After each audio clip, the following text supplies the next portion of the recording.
I'm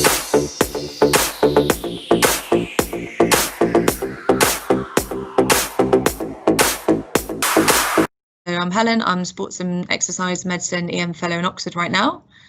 I'm a middle grade. I've worked in and around Oxford as a doctor since 2011, so know the JR pretty well as a student here as well.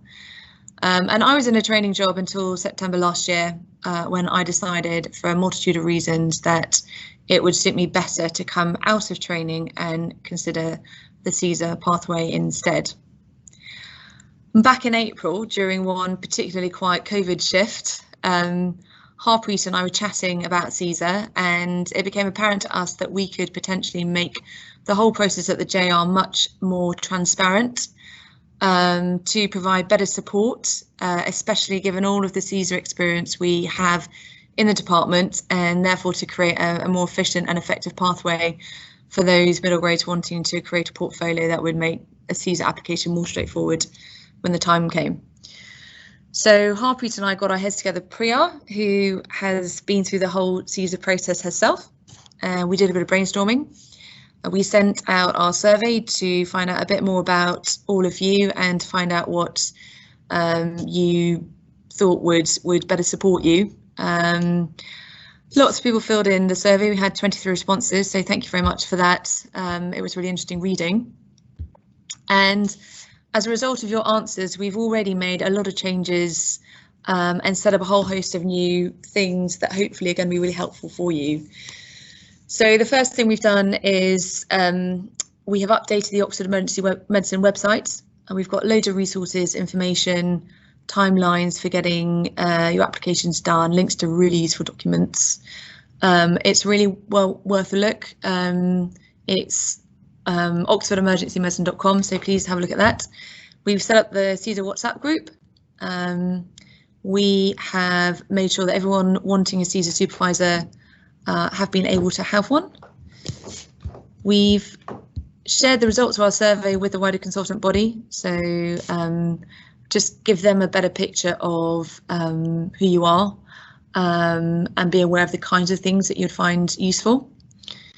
We have given you the opportunity to set up a one-off consultation with a CESR consultant who can sit down with all of your portfolio stuff and come up with a sort of personalised plan about, you know, where your gaps are and where your time and energy is best focused for making sure you tick all the boxes for your CESR application.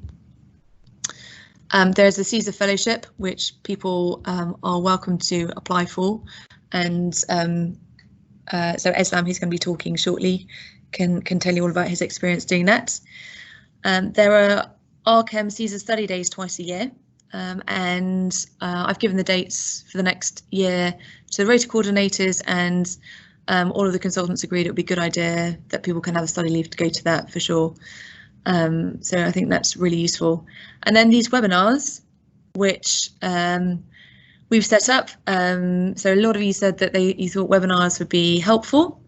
We've got 3 coming up in the next couple of months, and then the plan will be after that to run them perhaps every 2 months or every 3 months, depending on demand. So Priya, I think you were going to just go through the survey results, because a few people have asked me, you know, what did they show? And we've got just some really nice, easy graphs and things to have a look at. And Priya, are you happy to share your screen and go through those results right now?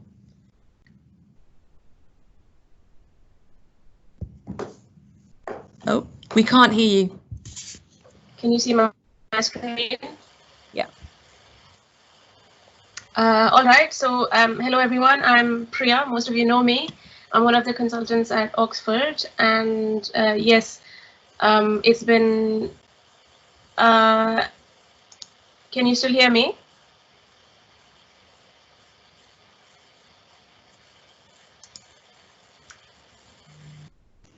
Are you still able to hear me? Yes. Oh, great. Sorry. So we did this survey and sent it out to everyone. I think most of you have seen this questionnaire survey already, and I thought it would be good for everyone to see what the responses were. So we've got 23 responses, and as you can see, there are quite a few of us who've got more than 10 years experience in the department.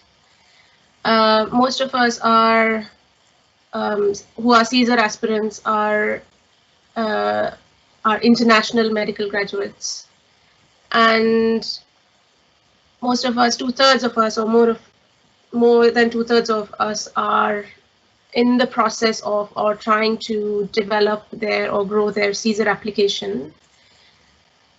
Many people have visited the Oxford EM website. When did they decide to start the training, start their CESR pathway? Is some of them were after completing their core training, some of them have dropped out during their higher specialist training, and some of them have decided not to go back into training after doing some out of training experience. And most of them didn't have any connection to training at all. How long has it taken you to understand the CESR process? And this very clearly showed us that not everyone still understands it. And all of these things that we've done as the CESR working group are trying to break this particular problem down into components and then solving each little bit of it. How long did it take you to start collecting evidence? And many people have not still started collecting their evidence. And from my personal experience and from others, I know that doing the CESR itself takes quite a bit of, it's a little bit scary in the beginning. So not many people start the process of collecting evidence, and that's why the first webinar today is about how to get started. So hopefully this should change. How long will it take you to collect all of the evidence? And many people said 2 to 3 years, and that is mostly accurate. Some people take lesser time, and some people take much longer. Are you collecting evidence prospectively or retrospectively? And I think it's easier and better to do it both ways. And I think most people understand that it's better to do it prospectively and retrospectively. Do you feel supported at Oxford University hospitals for CESR pathway? More than 50% said no. So we knew we can continue working on this project, and we did. Do you think the initial ED induction should provide information on training in the UK? And more than 2/3 have said yes. Our way of giving this information is we decided it would be through the web page. So there's lots of information there, and we've made sure we've divided it into 5 phases and given you the right information. Some people might think they're not yet ready to absorb all of that information. From my personal experience, when I came as an international medical graduate, I was not ready yet to make that decision. And most people take about 3 to 6 months to get used to NHS and the UK and the food and weather, and only after that they decide they want to know whether they want to go into training or not. So I think the web page would give you enough free access to that information. Are you aware of RCEM e-portfolio for non-trainees? And it's very good to see that many of us already have an e-portfolio. But there were some questions about, I don't know how to use it that well, and we will aim to address it in one of our webinars. If you are having an account, how confident are you using it? And most people said they are somewhat confident. So this is an area that we would be working on, definitely. Are you aware of RCEM CESR Day? Many people said no, more than 50% said no. So these have now been advertised, and information is available on the Oxford EM website. We've discussed with our consultant body, and we've also discussed with our admin coordinators, rota coordinators. And if you should approach the admin coordinators and ask for study leave on the day of CESR Day, on first come first serve basis that will be given to you. We asked, what do you think will help you? And we provided these options, and we asked people to rank them in the order of what is most or least useful. And we found that CESR meetings and webinars has got the first rank, and organizing consultation with a successful CESR applicant or EM consultant is the second one. And also the third one. So we concentrated most of our time on the first three, but all of these have been done. Do you think you would benefit from or are benefiting from having a consultant supervisor who's been through CESR Pathway? And many of us think that yes, this would be beneficial. This option was given to everyone, and if you should still think that this is something you would benefit, please get in touch and we can have a conversation around that. I'm going to hand over back to Helen now, and we'll see the other three questions a little bit later.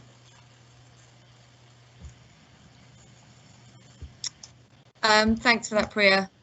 So, on to our first speakers. We've got two speakers today. We've got Div, and then we've got Eslam speaking afterwards, and each of them will speak for about 10 minutes or so, and there'll be lots of time for questions.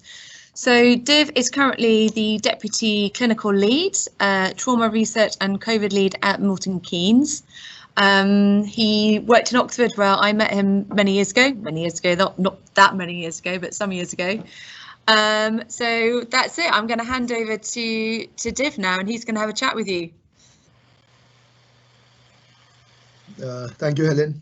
Wasn't many years ago, but yeah, it sounds like many years ago. Anyways, I think I know most of the people here, so I'm just going to give a quick brief introduction about myself, and then I'm going to run through the points, and then I'm very happy to answer any questions. I haven't made any PowerPoint presentation, but so that's a learning point for all of us, that there should be a PowerPoint presentation, because that's going to help you in your CESR application. Everything is about triangulating evidence, and I'm going to explain how you triangulate the evidence, because you're going to go through this word a lot when you're going through a CESR application. When you're meeting your mentor, when you're reading the specialty specific guidance, the word triangulation of evidence comes a lot of time. So I'll explain that later. So I joined the JR in 2016, April, and then my first thing was I'll give some exams, FRChem, and then I'll think about whether I need to do training or I need to do CESR. Based on your survey results, I think if I would have filled the survey, I would have been in the majority as well, regarding where I was a couple of years ago when somebody told me about CESR application. So CESR application, it is tough, but you have to be self-motivated, a bit organized, and it is manageable. But you have to focus for at least 9 months to a year on your application to make sure that you fill all the tick boxes. Before you start your application, you have to realize where I am at the moment.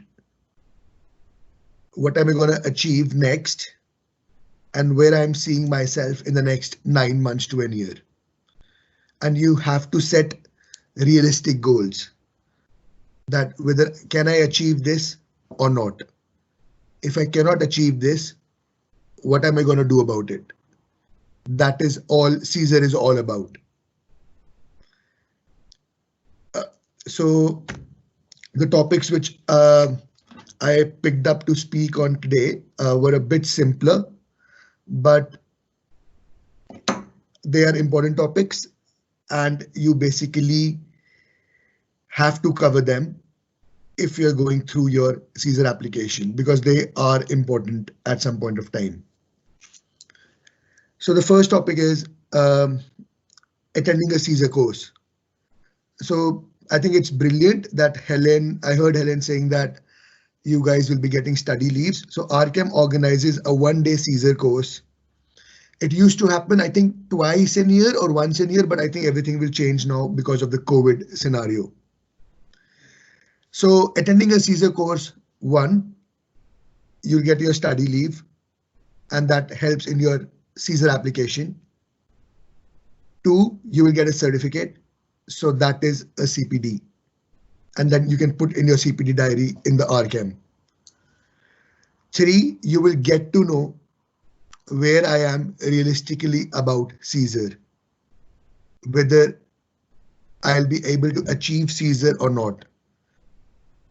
As an individual, when I attended the CESR course, it was kind of an eye-opener for me that, okay, I don't think this is that simple, which I was expecting.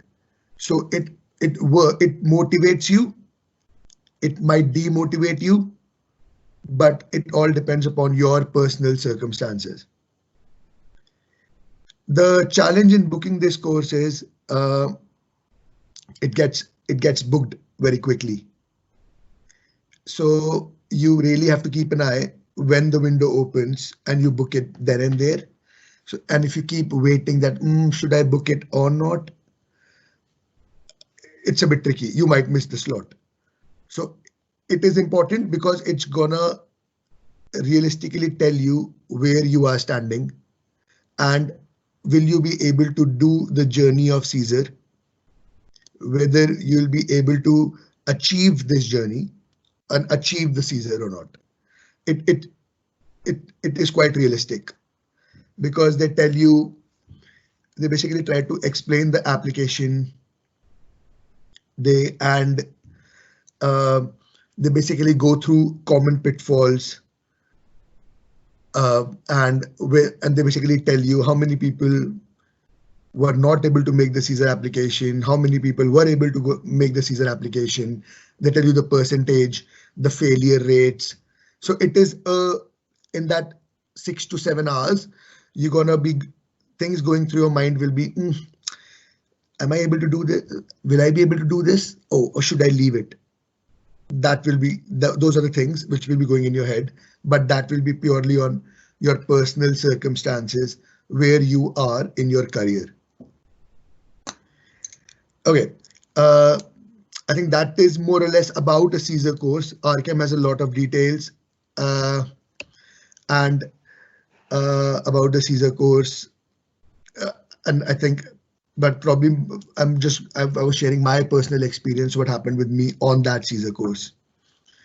They basically also give you on that CESR course, they give you a 5 to 10 minutes chat with the CESR evaluator as a personal chat where you are and how much and whether you need to do this, this and this. I'm not sure that chat is very helpful because in 5 minutes, you really can't explain your situation over the last 5 years. So I think probably I wrote a feedback to RCEM saying that chat should have been a bit longer to explain my situation to a CESR evaluator, that what am I doing? But that was just my personal experience. Okay, RCEM CPD diary is my next topic. Now about RCEM CPD diary, I know we have a mix of people attending this course, attending this webinar at the moment. But this is probably my message to the international medical graduates here. Because if I compare myself to a UK medical graduate, they are much better. That's what I perceive in maintaining CPD diary and maintaining records. So what is actually a CPD? Basically, it's a combination of approaches, ideas, and techniques that will help you for your own learning and growth. Now, people, first of all, anything which you do outside work or anything which you do outside your clinical shift, but it is related to the hospital, is more or less a CPD. So, for example, we all of us have allocated SPA admin days. On your SPA day, if you do any e-learning, if you do any audit work, if you do any research or any topic from BMJ, if you sit with one of the consultants and you're chatting about your QIP, you're chatting about an audit, you're chatting about a research, then that is counted in your CPD. Now, from an IMG perspective, I was very bad at maintaining CPDs because I just thought, I'm going to write it. I'll write it later. I'll write it tomorrow. I'll write it day after. And that day after, that tomorrow never came. So whenever you're doing anything on your SPA admin's day, probably if you're doing something on one window, open the CPD diary on another window and just keep adding things. It is so easy to do it then and there rather than thinking about the fact, oh, what did I did that day? Oh, I met him as well. So it is extremely important that you write down everything in your CPD diary of what you have done on your non-clinical but hospital related work. That is extremely important because RCEM in your CESR application, RCEM looks at almost the last 2 to 3 years of CPD, and you really can't remember what you have done in the last 3 years. Unless if you have organized, if you have written everything somewhere, but it's always better to write it then and there so that you remember it. So if you don't have a CPD, if you don't have a portfolio, I think most of you have a portfolio. If you don't have a portfolio, I suggest you take a portfolio, one, and maintain an RCEM CPD diary. That is one of the most important steps in a successful CESR application. So I think that is more or less on my experience on RCEM CPD diary, but I'm happy to answer questions whenever you have later.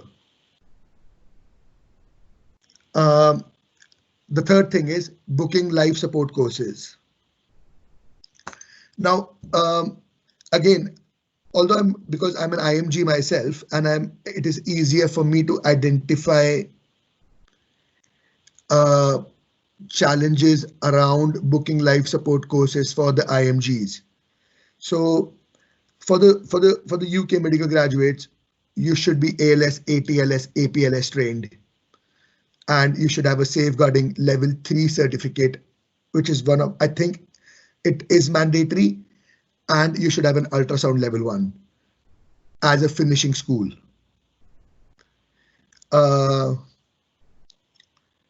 Now for the international medical graduates, because this was my question as well, when I entered into the Oxford, when I started my job at JR, that I have done ACLS, which is an American Heart Association course. I have done PALS, which is a Pediatric Active Life Support, Advanced Life Support, which is also by the American Heart Association. Do I need to do ALS? Do I need to do APLS? I've done some ultrasound course back home. Do I need to do this?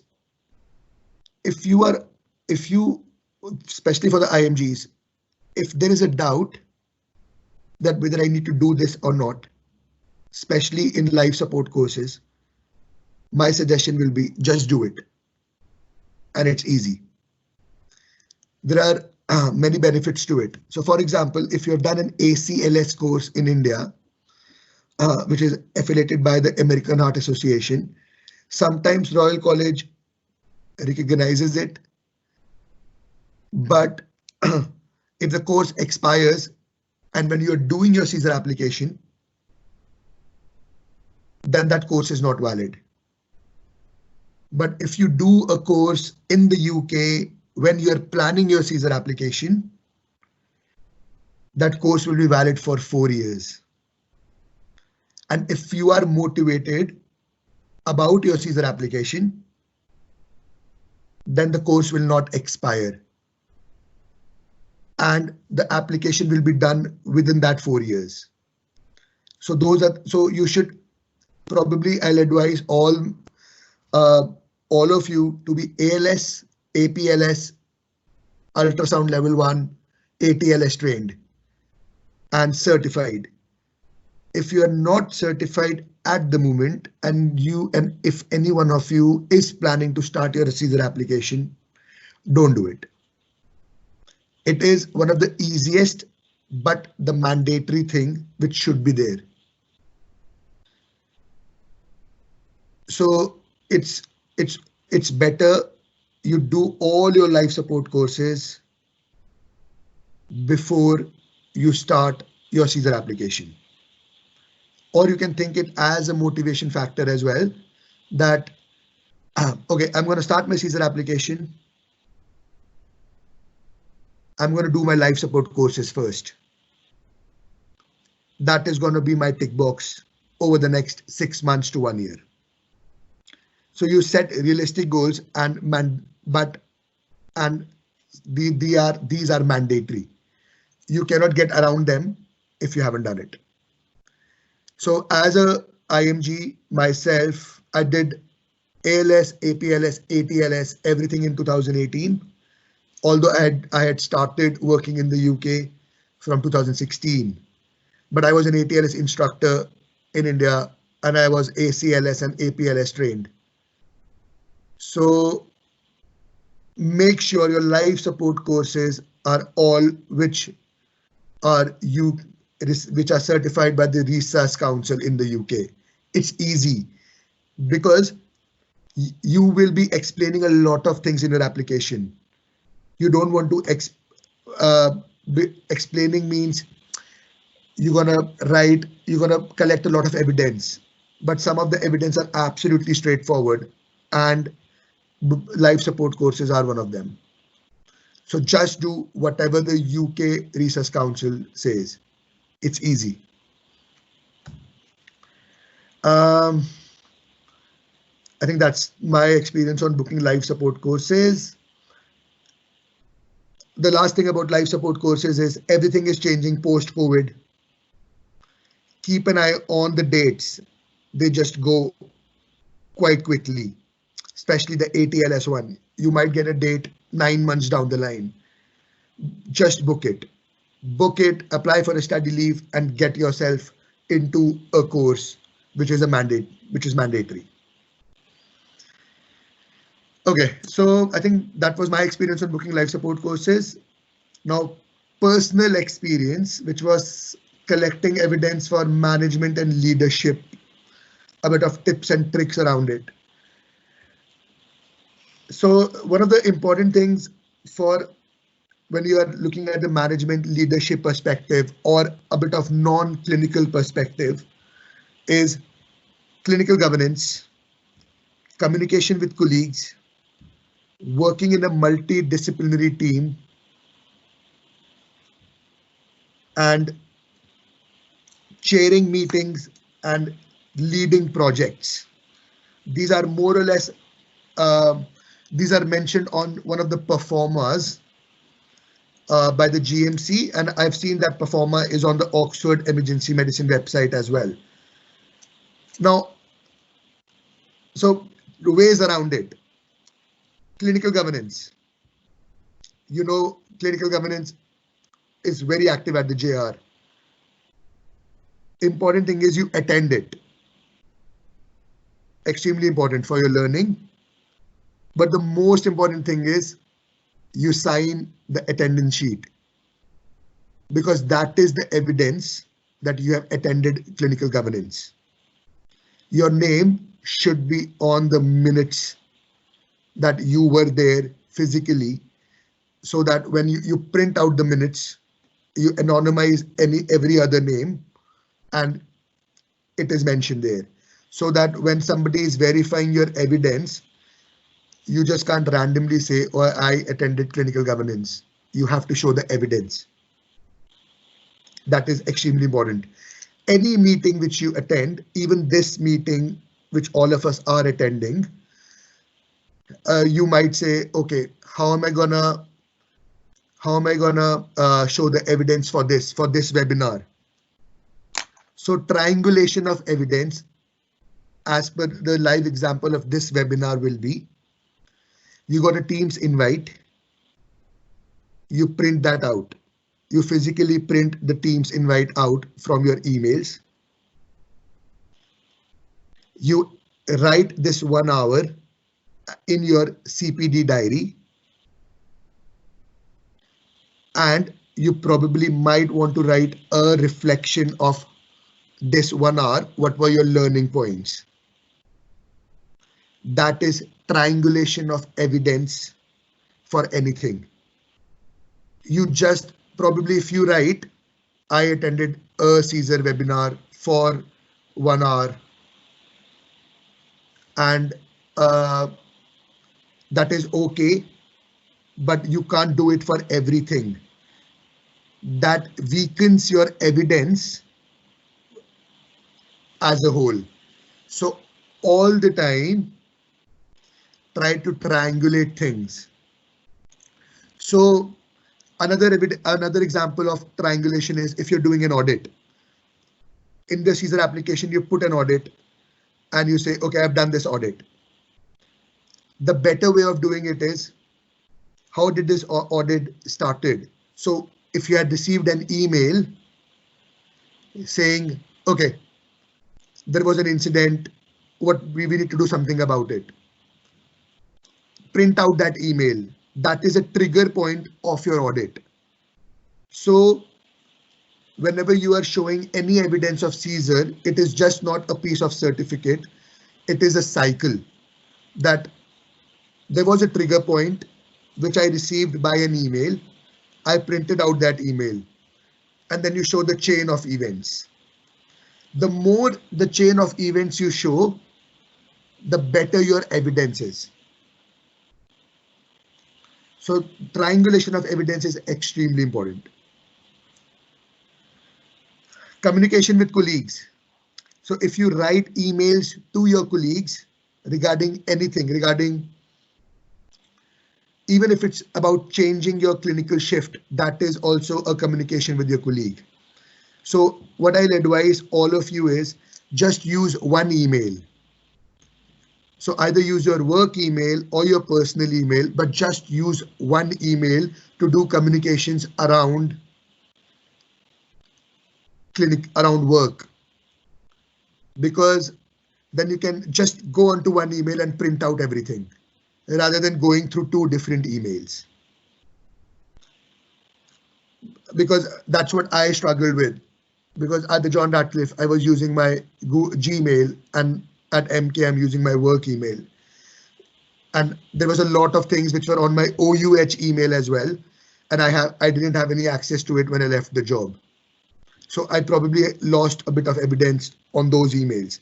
So just use one email. Start using one email if you're not using it right now.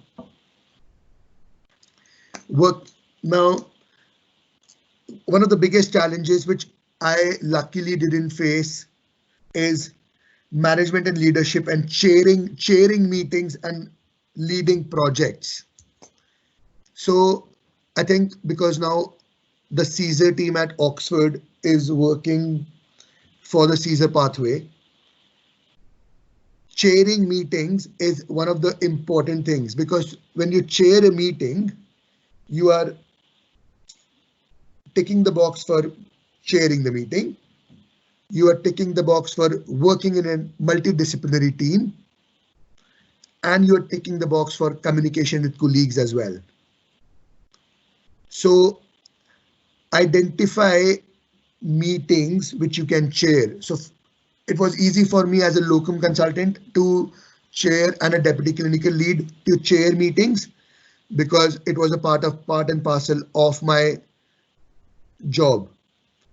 But I think this is probably a task for the CESR team to identify meetings which a middle grade can chair so that they are able to fill these tick boxes, because it's extremely easy when you're in a locum consultant job or in a locum consultant job to get these boxes, but it becomes a bit tricky when you are a registrar.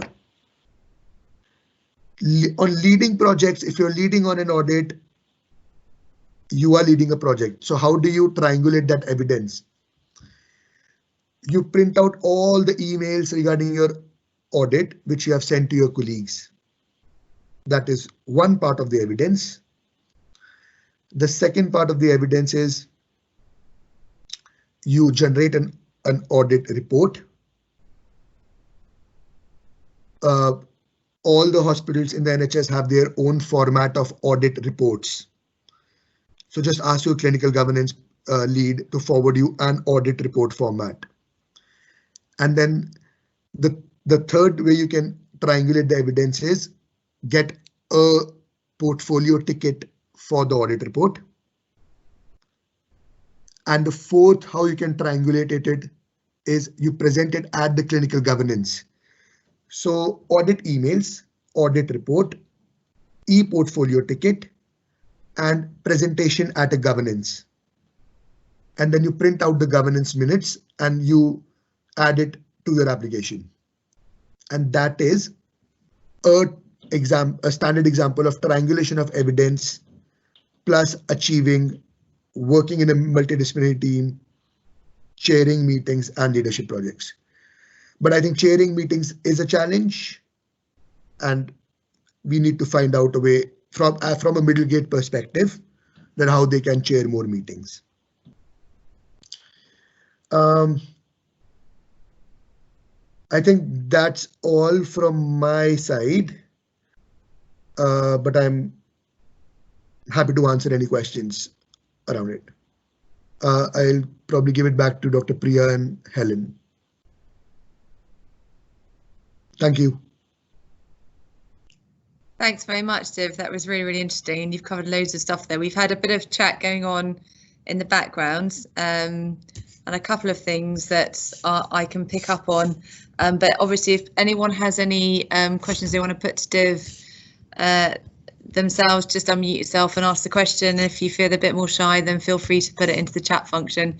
A couple of questions. So Rebecca asked a question about funding for life support courses, and that's something that also isn't quite clear to me, and also Priya didn't know the answer to that. So I'm just going to get in touch with Sachin just to say, is there a study budget? If so, what kind of courses would they consider reimbursing, and if so, how to do it? I don't think there's any guarantee for anything at the moment, but I think it's important to know what the process is, and if they are happy to reimburse, because I appreciate it is important for people to keep up to date with their life support courses. Priya's mentioned clinical governance meetings every second Wednesday of the month between 2 and 4 p.m. They're now on Teams, so I've put the link to the team there if anyone wants to sign up who doesn't already come. And lots of information about life support courses and the importance of signing up for them early, because they do book up very quickly. And I think with COVID as well at the moment, things have been delayed somewhat. A lot of stuff has been cancelled and rescheduled for later on in the year. Just having a look at other things. Rebecca, did you want to say something? Yeah, just to clarify with the life support, I know when you're a trainee, when you CCT, they want you to have instructor status or be an active instructor on those. And it was just to clarify, is that the same for the CESR application, that they want you to have instructor status on at least one of them? Does anyone know? There is no need for being an instructor on any life support course. But if you are, you can give that evidence. It's not required that you have to be an instructor. You just have to be a provider, that's all. And also, Rebecca, what happens is if you are an instructor and you just teach on an instructor course somewhere, that does not just cover the life support courses, but that covers communication with colleagues, working in multidisciplinary teams, and almost leading a project. Yes, I see. It's got transferability, hasn't it? So, but the always the challenge is how do you identify those points? So always when you are collecting any evidence, just think about the collaterals that where else I can use this evidence. Right. Thanks, Div. That's all been really helpful and nice to see you again. I'll shut up now. Thank you. I think there were 2 more questions, Helen. Go on. It says, does an ultrasound level 1 done outside UK more than 5 years back count as an evidence? So anything which is more than 5 years, it supports your application, but probably you want to do something recent. The best and the easiest thing around it is just do a level 1 course and do a finishing school. It's easy. It's the easiest way around it. Because to explain this more than 5 years ago, you're gonna be putting more evidence than actually you can just get the ultrasound level 1 here. Does all the evidence have to be in hard copy format? No. Now the CESR is an electronic application. It can be soft copy. But what you might have to do is, if you print something, you're going to anonymize it and then put it on the application, then put it on your on the drive again. So you have to actually print stuff to anonymize it. You can do it through PDF or some tech stuff, but I wasn't very good at it. So I just printed out stuff, anonymized it, and scanned it.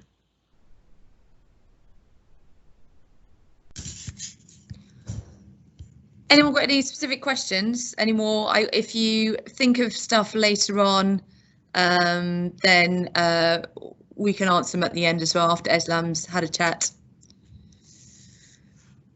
Brilliant. Thanks a lot, Div. Thanks for giving up time on your Saturday morning. It's been brilliant to hear about your experiences, and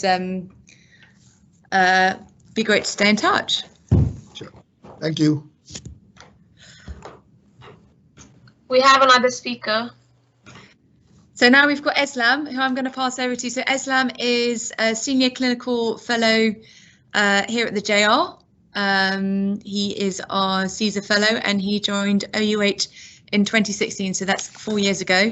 And he's going to talk to, well, I'll let him introduce what he's going to talk about, but it's going to be fascinating. Okay.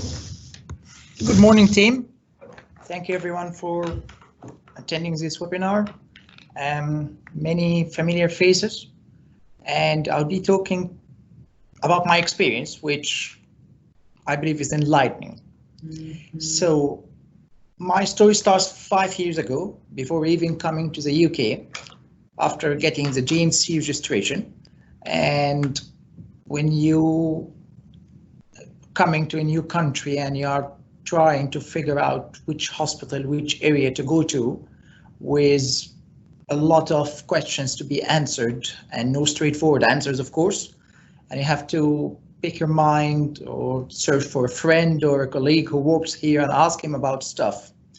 And many of the job proposals were including CESR fellowship, training, lots of support from the consultants. And when I spoke to a couple of doctors who are friends and already worked here, they said yes, they want to do that, but unfortunately they don't have the time or the bandwidth to do so, because everyone is running in this country, everyone has lots of jobs to do, and it's a little bit difficult to stick to what they are offering in the job proposal. Coming to the UK, the first 6 to 9 months, the first shock, adapting to the system, knowing about the NHS, you are completely moving around yourself, not thinking of any CESR or anything, but after things settle down after 9 months, you start to find, okay, what I'm going to do. So what I did was I started asking some of the consultants, some of the senior colleagues for me about how does the process run and how can you be eventually a consultant in the UK. And I had one 15-minute talk with one of the consultants, and it's all about the options. I believe in the old times, 6-7 years ago, there was a possibility for IMJs to come and land directly and get a training number and start on his ST4, I believe. But by the time I arrived, it was history. It's not anymore. As the college said, it's not appropriate for someone just to jump in the middle of the training. So the first option was to start training CCT from the very beginning, which is 6 years.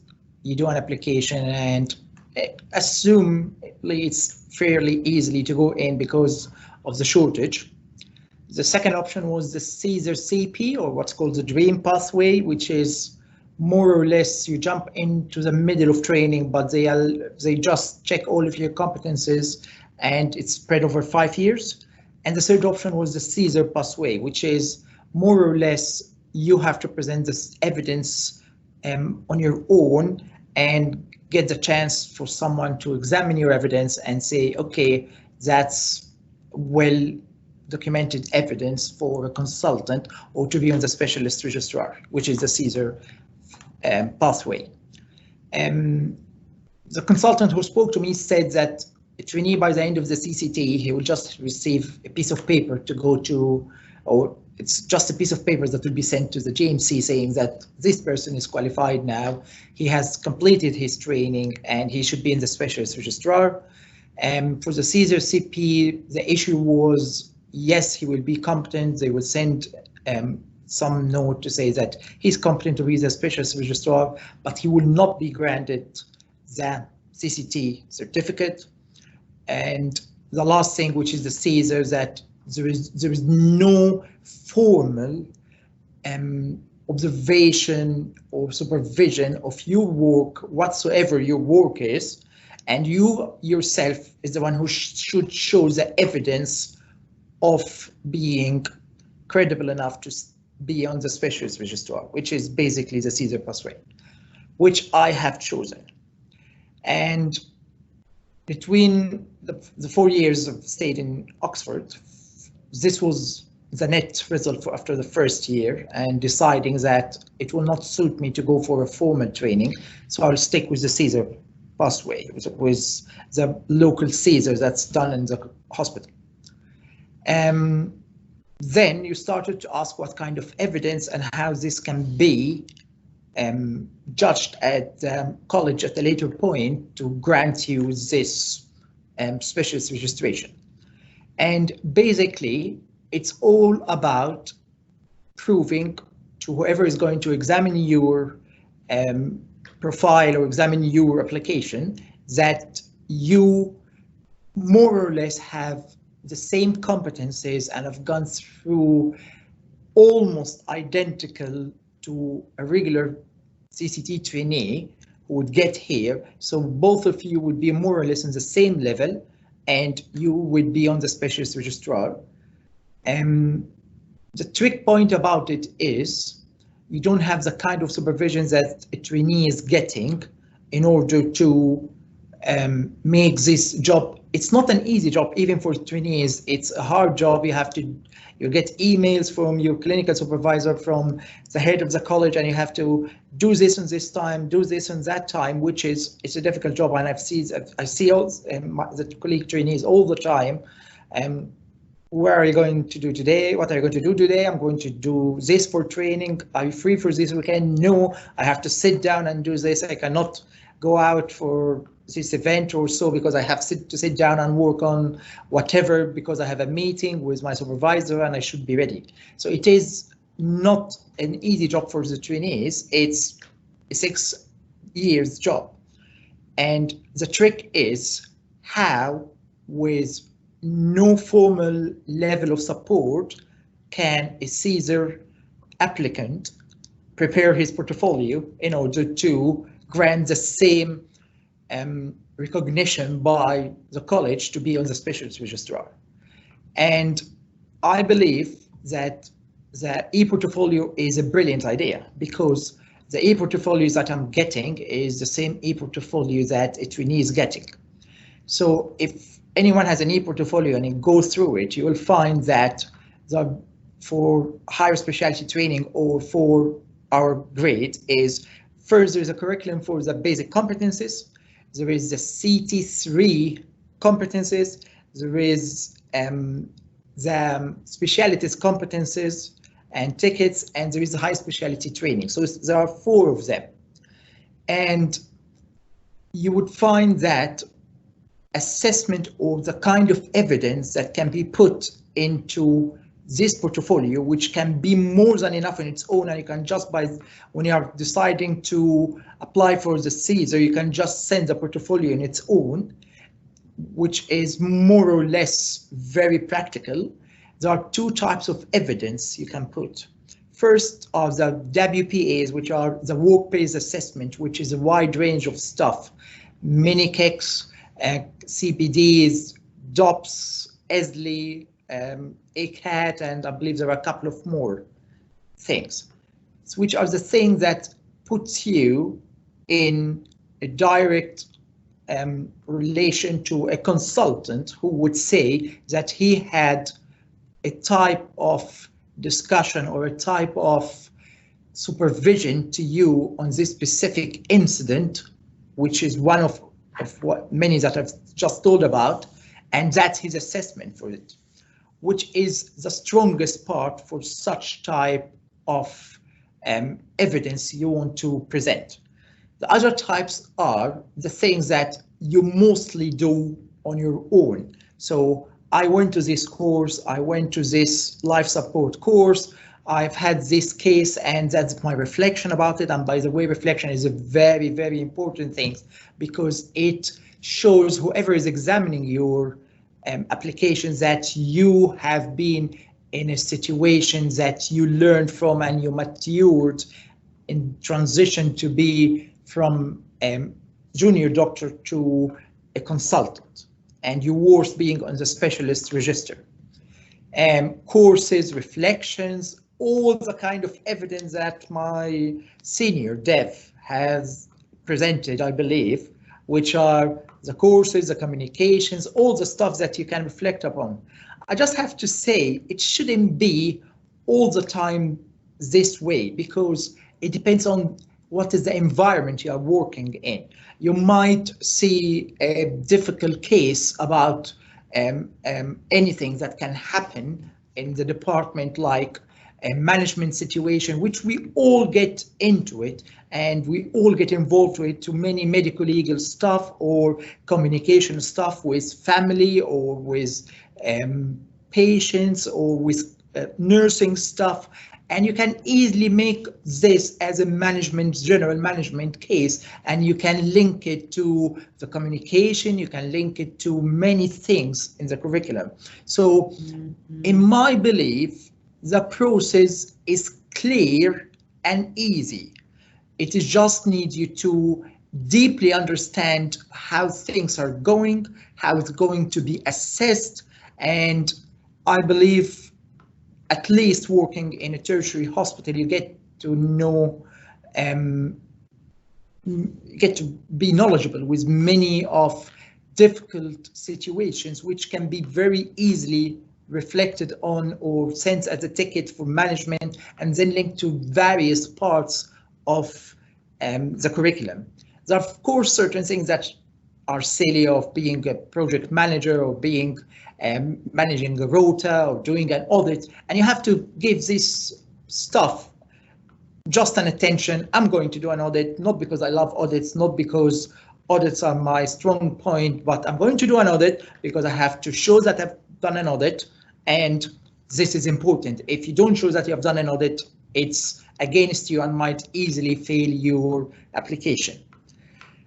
From experience, I believe that there are a couple of points that if are introduced in OUH or any hospital, and I believe this webinar is for as many as doctors in our trust or outside it, having more or less a meeting with, and I have to say, a very important character, which is an enthusiastic doctor, whoever is he. He is a senior reg, he is a consultant, he is whoever, but someone who's enthusiastic about the whole process, who's ready to give a couple of hours of his time to discuss with you what competencies you have, how you can show the evidence of these competencies, and give you a roughly plan for 6 months or a year period. For example, if I am an ITU consultant in India or in Egypt or anywhere, and I'm the most skilled person in the whole hospital for airway management, it doesn't matter to your application, because your application has to show solid evidence about you managing airways. So you can say, he can say easy to you, I want you to run 3, 4, 5, 10 cardiac arrests, and I want you to be the airway leader, and I want you to send these as tickets, and I want you to grab a consultant in each one of these schools and send a ticket that you are competent in managing airway in critically ill patients. So yes, you might know the skill, you might be the most skilled person, but it's how to show it to the examiner who's doing your application that you have no problem with airway and this is a tick box. But if you present yourself in the meeting that, no, I don't have airway skills, then his advice would be properly, please go to anesthetics for 3 months or whatsoever and get trained, get your competencies signed for you there. So it's a tick box rather than attempting to do a procedure or attempting to do skills that you don't have. And the meetings shouldn't be frequent. It can be every year, and you can say, okay, that's the 10 things that you need to stress on for this 6 months or this year. The second thing which I would believe would be of a great value is the budding system. So in OUH, we get every August lots of trainees who are very familiar with the system, and it's their job to do it. It's their CCT to do it. And I believe they have spare times the same like us, and it would be of a great benefit if you can buddy with one of the trainees. So you have a meeting first for whenever they join, and okay, what are you going to do this year? And he can easily show you his portfolio that I'm, as per my supervisor or my education supervisor or the head of school, I need to do X, Y, Z. And that's, I believe, what I need to do. And that's my approach to do it. And I'm happy to support you doing it. We can discuss how you can get these things signed off, how you can get adequate supervision in tickets in order to do it. Maybe a monthly chat over a cup of coffee when cafes open, that, okay, what have you done? I've done this and that, and I find it difficult to do that. Okay, did you try coming early morning and see if patients in the department are there, and it can be easy with not too much workload in the morning, and you can find a consultant who can help you with this. So it's more or less a strategy to get whatever work-based assessment stuff in order to do.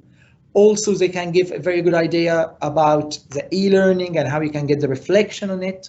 They can help you to go, if you are freed, for the regional study days, which if you get a certificate for, or if you're able to show evidence or reflect on them, it will be a very good thing. So I believe these two ideas would be great if can be implemented. The question. Please. Would you be able to talk about the CESR fellowship? Yes, of course. So after 4 years in the trust here, I started to ask myself, what's the next step?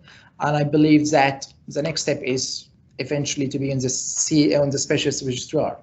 And as being in the CESR pathway, I believe it's a very good option here in OUH to have the CESR fellowship, which gives you 20% off of your time, clinical time off, and you can very easily invest this time in collecting tickets, attending courses, doing the competencies that you need for your e-portfolio. You can easily show on the shop floor and say, I'm a CESR fellow for the day. Can I please see if there's any, I would need sedation procedures. Can I please get a sedation procedure if it is available or can be done? I would do a trick or two, try to look on the rota, see that days where there are shortage in doctors and showing them, yes, I would work, yes, I would be supporting the department, but on the same hand, I'll be very clear from the beginning, I'm doing this as a part of my CESR fellowship, I need the ticket. So it is give and take. I'm in the department as an extra hand. Can I please do this sedation? Can I please reduce this ankle? Can I please reduce this shoulder? Can I please run this trauma call? And this is all will be counted for your CESR fellowship, and you'll be able to send appropriate tickets and get appropriate support from the consultants on duty doing such thing. Last word I would say, in my belief, there is no difficult process. It is just how the way you look at it. And if you look at it that it's there, it's out there, it's in the e-portfolio, and you just need to be minded with either the work-based assessment or minded by keeping record. I cannot agree more with my colleague Dev about this. Keep the information, keep records, keep evidence of every single thing you do. If you go to a course, if you discuss a case, if you reflect on a case, if you had a complaint against you, if you had an appreciation card or anything with you, if you're able to support colleagues, if you step into rota in order to cover for a sick colleague or anything, it's all counting to you. It is just you need to provide the evidence for someone to see it at the end of your trip. Thank you very much, and if there's any questions, I'm more than happy to answer them. I'll pass the computer back to my colleague Helen. Thanks a lot, Eslam. That was brilliant. You talked so many different things you covered. I haven't had a chance to have a look through the chat function, but if there's anybody who wants to ask Eslam a question directly, just put your hand up or unmute yourself and ask. And I'm just going to have a look through some of these things. Okay, fine. There are a few things that Eslam touched on. One of them was the different options for becoming a consultant in the UK. And I know it's something, you know, so going into training and getting your CCT is one of them. So that's where I was at one point. Doing your CESR CP, so that's again sort of jumping into the training program at a slightly later stage, and then the CESR pathway. And I think sometimes some of I know you guys I've spoken to in the past have said, what's the best thing for me to do? And I think probably going through with your supervisor and helping your supervisor to understand where you're coming from, what experience you already have, what your values are, you know, what's important to you. Is it important that you stay in the same hospital because you don't want to commute to work, because you like to get to know your team, or do you, you know, and you're also self-motivated enough to do all the CESR stuff on your own with support. But again, you have to be a lot more self-motivated, whereas when you're in training, there is literally someone kind of like pushing you from behind, making sure you keep on top of everything, and that is a real difference. We are running over. I hope people don't mind. If people have to leave, that's absolutely fine, but I think there's probably I think this is really interesting, and hopefully you do too. So I'm very happy, and I think Priya and Harpreet are also very happy just to stick around to discuss things more. Rebecca, you've got a question.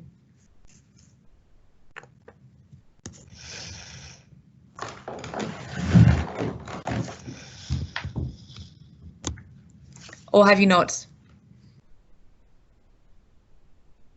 Yeah, thank you. Thanks, Eslam. It's quite it's more a general question for people who were trainees in the UK who are now CESRing, because I'm aware that evidence has to be within 6 years, and I was a CT 1, 2, 3 more than 6 years, ST4 more than 6 years ago, and I think I maybe thought I could use my evidence from those signed off years to import over.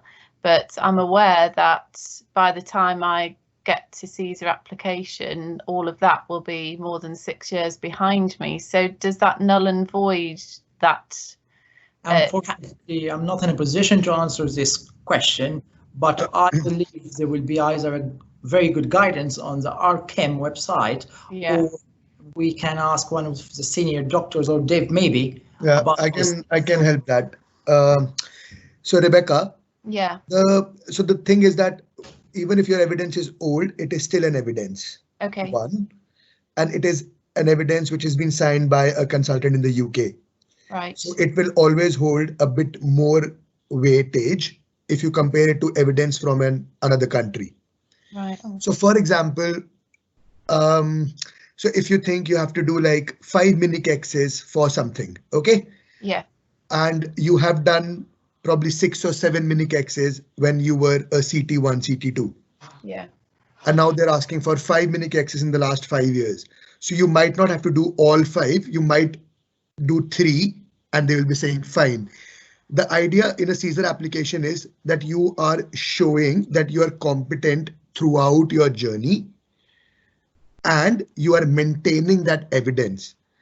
So proving is one thing which you have done, and maintaining requires less evidence. Okay, thank you. So maintaining, it's just about maintaining that what they don't want to see is, which a lot of sometimes as IMGs we suffer, is about ITU competencies. Yeah. That I've done an ITU competency 5 years ago in India. But what they want is, okay, what have you done here? Have you done something? Have you been to an ITU? Has an ITU consultant signed your forms? So that is maintaining the evidence.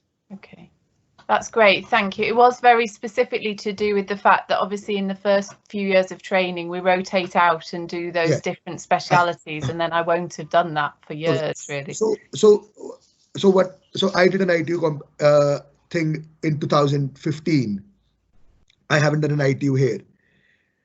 Easiest thing to do is do 3 months of ITU. That's the easiest thing. Or if you want to show the evidence, you probably on your SPA admin annual leaves, go to ITU, see patients with them and get competency signed off. That will be maintaining your evidence. Thank you. That's really great. Thanks for clarifying. That helps. Thanks so much. To add one thing, I believe if you present your portfolio with the latest trauma calls that you have led was 4 years ago or 5 years ago, it's not logic for them to say yes, you can pass. While if you just go for a couple of trauma calls and get signed that this was a mini case and you did it, and you are still keeping your skills, that would be appropriate. Yeah, thank you very much. Thank you. Thanks, Eslam. Priya, I think just wanted, there was a request on the chat for to show how to add an entry into the CPD diary.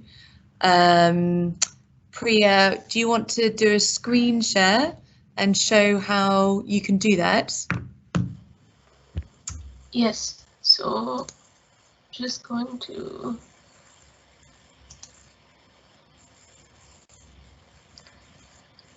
Okay, can you see my Google homepage? Hello? Yes. Okay, yes. So basically you type in RCEM learning and that's what comes up as the first thing. And then you click on CPD diary. And because I'm already logged in, my CPD diary has opened up here. So how to add a new event is you go on new event and this form opens up. Whether you do it on your CPD diary app on your phone or whether you do it online, it's the same thing basically.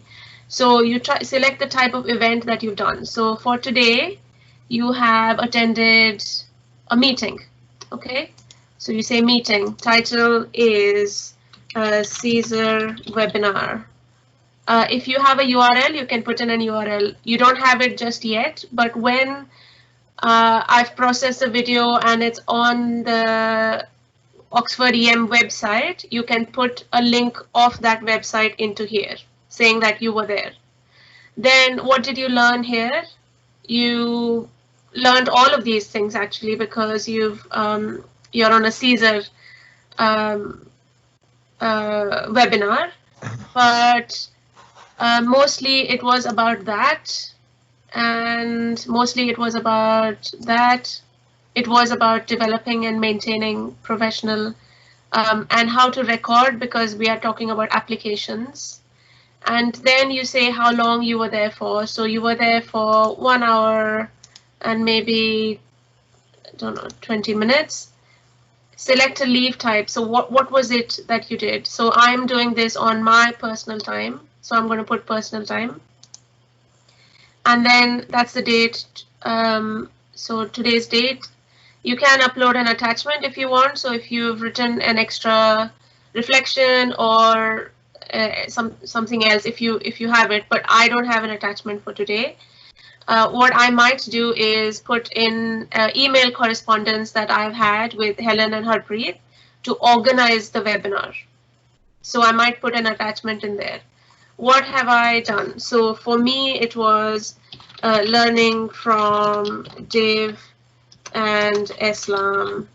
Then I have learning to organize a webinar, communicating with people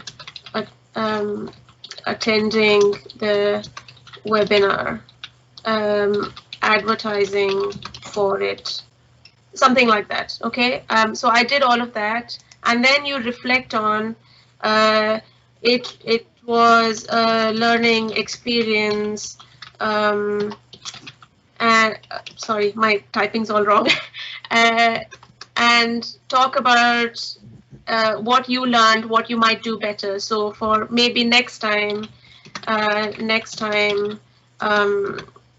I will ask someone to write something, you know, because I'm doing this for organizing.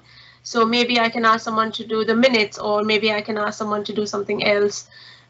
So what I did, what I learned from it, and what I might do next time. Outcome is next webinar on the date, well attended, 22 people, questions answered,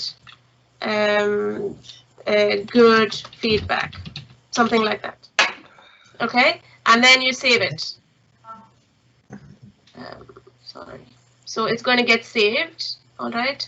And then you can choose to edit it later if you wish. So if you say edit, it'll open up again and you can add more things in.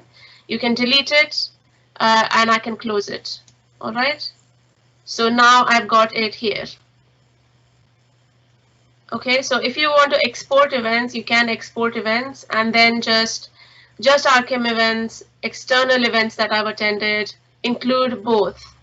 And then you put dates and you can get a summary, or you can just get a record, a list of things that you did. So pick your options here and here. And if you say get report, the report will appear, which you can then print off, or you can put into an online PDF, which you can then upload into your CESR application.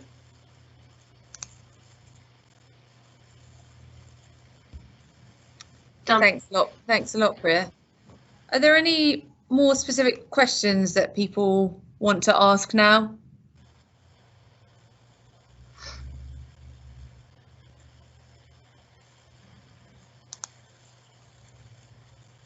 Okay, there is a question on how to do a good reflection. So from my experience, there are two types of reflections that you can go through.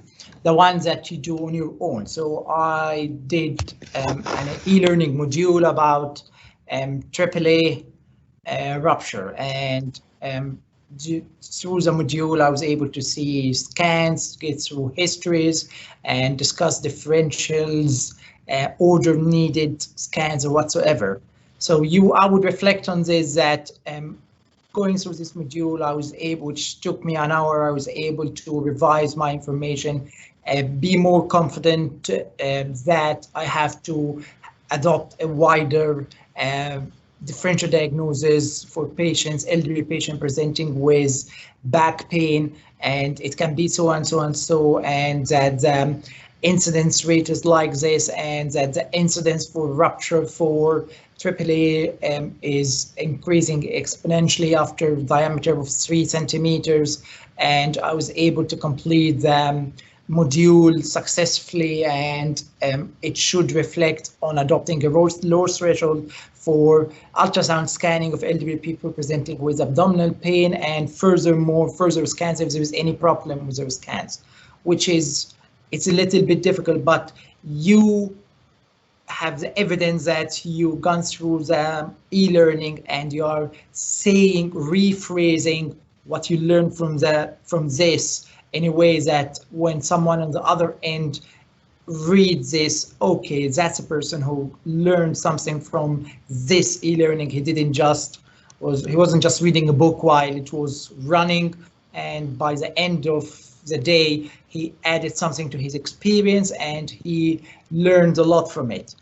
The easiest one is, for example, when a problem happens in the department, you have an argument between you and the charge nurse overnight about something, and that's what you did and that's what you didn't do. And then next morning when the consultant comes, you ask to speak to them and say, okay, I had this argument with the charge nurse, her opinion was that, my opinion was that. And then, for example, he would instruct you and tell you, okay, what you did is right, but there is another way to do it. You might have picked up the phone and spoke to me overnight, or you might have agreed with her, because there is always another way to do stuff. And then you reflect on it, on, okay, after this situation, I become more competent in managing articulations or arguments between me and charge nurses, understanding their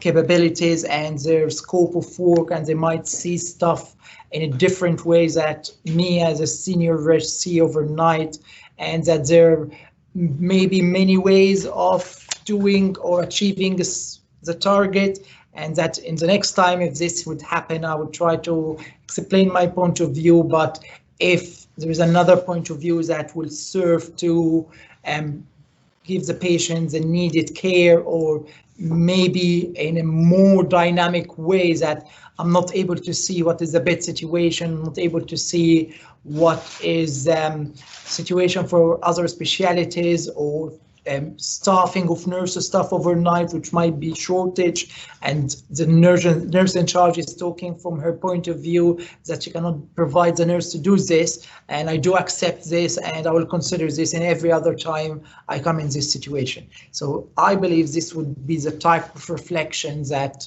I would do in this situation. So it's either a discussion with a senior doctor or your own reflection on what you have learned from an e-learning or attending a course or anything. Any more questions? Thanks so much for that, Eslam. And Priya has also put in the meeting chat some other links about reflections and different ways of writing reflections.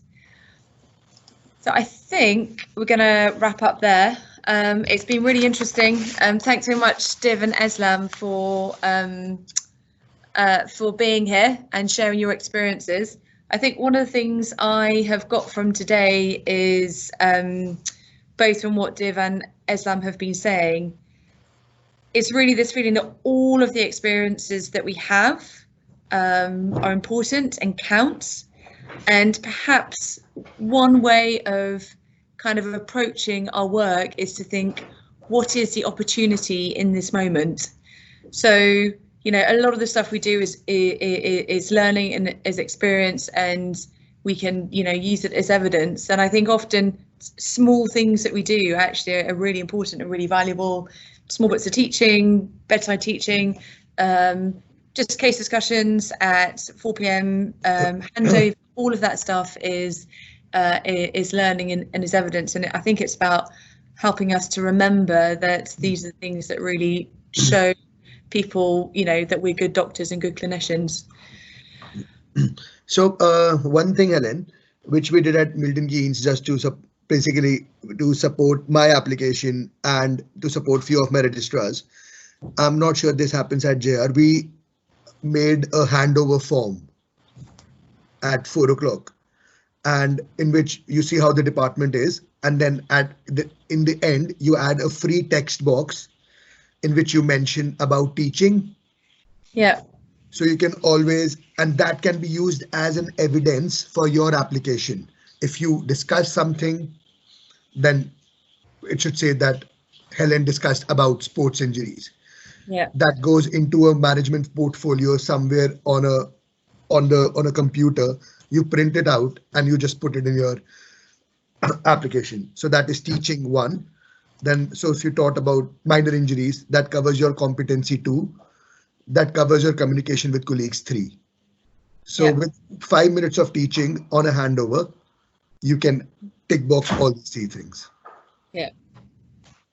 Excellent. Thanks, Div. The next webinar is going to be in 3 weeks' time. So it's also going to be Saturday morning. So hopefully this has worked well for people. It's going to be a little bit later at 11 a.m. And the topic for that is kind of how to succeed and how not to fail with your CESR application. That's the plan for now. Speaker will be to be confirmed. Any feedback that people have about the format of the webinars, or any specific questions you have, or any suggestions you have about future topics, would be brilliant, because we're running this for, you know, for all of us. So any suggestions will be really appreciated. Priya, Harpreet, do you have anything further to add? Thank you everyone for coming. Please, like Ellen said, please tell us if you would like us to discuss anything else. And just remember, it's important to be engaged in the whole process. Don't stand back. Don't think, I'll do it tomorrow. Even what you did today counts. What you did yesterday counts. Okay, so thanks for coming. Thanks, guys.